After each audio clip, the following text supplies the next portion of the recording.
Fin février, cette œuvre a été vendue pour 6,6 millions de dollars.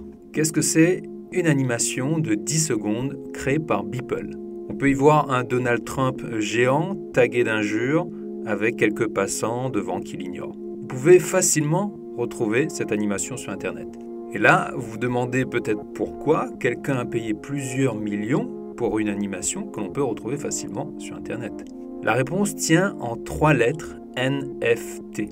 Dans cette vidéo, on va voir ce que c'est qu'un NFT. On va analyser ce marché qui pèse aujourd'hui plus de 300 millions de dollars. Je vais aussi vous donner mon avis sur ce phénomène, mais on va surtout essayer de comprendre si les NFT représentent une opportunité ou la prochaine arnaque à la mode. Beeple, c'est un artiste qui réalise une œuvre tous les jours depuis 13 ans. Oui, 13 ans sans avoir raté un seul jour. L'exploit est dingue. Mais Beeple n'a jamais vraiment monétisé ses œuvres. Il crée pour le plaisir de créer et de partager ça avec ses abonnés. Beeple est aussi dans l'univers des cryptos. Il a entendu parler des NFT. Qu'est-ce que c'est? NFT sont les sigles pour Non-Fungible Token. En gros, c'est une technologie qui utilise la blockchain et qui permet de rendre une entité numérique unique. Rien de dingue peut-être dit comme ça, mais c'est une vraie révolution. Sur Internet, rien n'est unique. Tout peut se copier et s'échanger. Pour un NFT, c'est impossible. Personne ne peut copier ou falsifier un NFT. Quand Beeple décide un week-end de vendre ses œuvres digitales aux enchères grâce au NFT, il vend pour 3,5 millions de dollars. La formule marche parce que les NFT permettent de créer quelque chose qui n'existait pas encore pour les œuvres digitales, la rareté. Beeple peut maintenant vendre des œuvres uniques ou distribuées à de très petites quantités. Prenez ce NFT vendu à la base près de 1000 dollars. Aujourd'hui, on peut le retrouver vendu sur Internet à plus de 500 000 dollars. Il y a quelques mois, la dinguerie, c'était les CryptoKitties, des chats numériques qui pouvaient s'échanger à près de 400 000 dollars. Même la NBA s'y est mise avec les Moments. Ce sont des clips de quelques secondes où on voit un LeBron James, par exemple, faire un dunk de malade. Là encore, ces clips peuvent se retrouver sur Internet. Mais une seule et unique personne possède ce moment, l'original. Ce qui est puissant, c'est que n'importe qui peut créer son NFT. La contrepartie de ça, c'est que tout et n'importe quoi se retrouve sur le marché. Demain, vous faites un dessin dans votre chambre et en quelques clics, vous pouvez le rendre unique grâce au NFT et le mettre sur le marché. La propriété de ce dessin pourra ensuite s'échanger sur la blockchain. Vous avez créé de la rareté de manière artificielle, mais de la rareté quand même. C'est ce qu'a fait Logan Paul. Il est à fond en ce moment sur les cartes Pokémon et il a voulu lui aussi créer son NFT. Il a vendu des cartes uniques à son audience. En 30 minutes, il en avait vendu pour 1 million de dollars. Le lendemain, il atteint les 5 millions. Même scénario pour la compagne d'Elon Musk, la chanteuse Grimes. Elle a réussi à vendre ses œuvres en 20 minutes pour 5,8 millions de dollars. Alors ça a l'air fou, ça ressemble à une opportunité de malade. Gary parle même de révolution. Mais d'autres personnes parlent aussi d'un prochain bain de sang. Alors prenons le temps ensemble de regarder les signes de ce phénomène pour se faire une idée.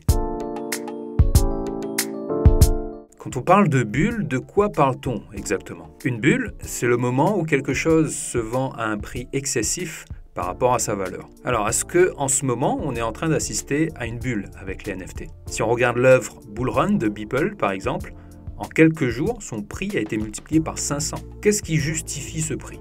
Qu'est-ce qui s'est passé en quelques jours pour que le prix passe de 1000 dollars à 500 000 dollars? Si vous avez la réponse, je veux bien que vous la mettiez en commentaire.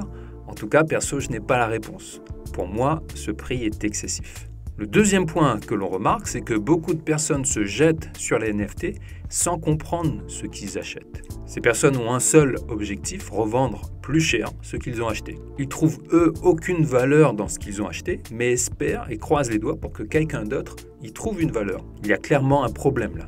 Mais je veux être clair, le souci dans cette histoire, ce n'est pas la technologie des NFT. Le souci, c'est la folie qui pousse certaines personnes à acheter les NFT en pensant que ce sera le truc que tout le monde va s'arracher. Ces personnes ne veulent pas passer à côté d'une opportunité en or. Ils sont persuadés que d'ici quelques jours, quelques mois, un débile viendra leur acheter leur NFT à 10 fois, 100 fois, 1000 fois le prix qu'ils ont payé. Mais si on regarde les cartes de Logan Paul, ceux qui les ont achetés ont vu la valeur de leur carte baisser de moitié en quelques jours. Elle ressemble à ça, les cartes quand même.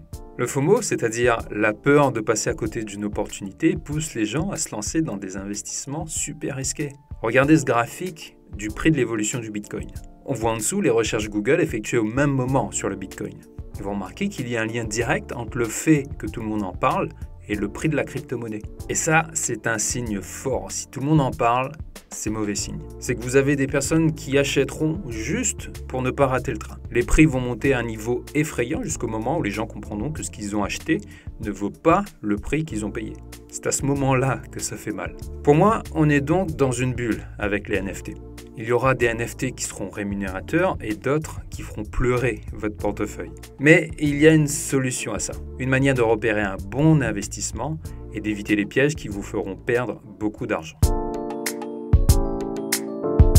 Quand vous faites un investissement, vous achetez quelque chose de valeur qui prendra normalement plus de valeur dans l'avenir. Mais avant qu'on aille plus loin, il faut qu'on se mette d'accord sur ce concept de valeur. Pour beaucoup, la valeur, c'est de la richesse matérielle qui est produite. Une entreprise vend des produits ou un service et comme résultat, on a des sous dans la caisse.